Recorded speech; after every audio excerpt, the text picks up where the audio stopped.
So then where did you get this information from? In a bid to cushion Kenyans against the high cost of food prices, the previous regime under former President Uhuru Kenyatta last year approved a flour subsidy program at a cost of 7 billion.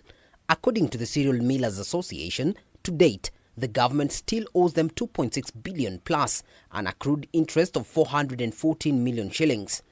CMA now says this will greatly affect the prices of maize flour in the coming days. The millers have been unable to purchase sufficient maize from local market due to cash flow constraints. Now, this has resulted in an imbalance in the stock set by millers, which will in the long run drive up the prices of maize flour. 2, Mr. Chairman, the finance cost of the millers has increased, implying a higher cost of production.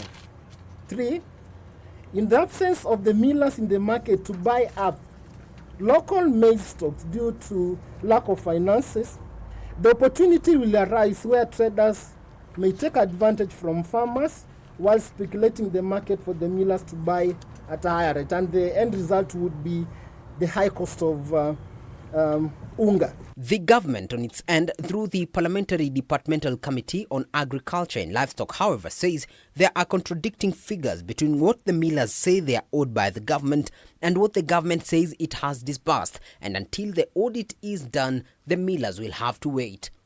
So several figures do not tally. The amount of unga produced in accordance with the ministry is different from what was produced in accordance with the NCPB from what was produced in accordance with the millers. The committee also says it has come to the realization that there is over 600 million in taxpayers' money under the program that cannot be accounted for, with Agriculture Cabinet Secretary Mithika Linturi, who was appearing before the committee, exonerating himself from the likely scandal, pointing a finger to his predecessors.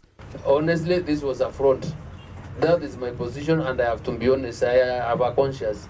Because you have seen the shenanigans that are permanently involved in these flour subsidies.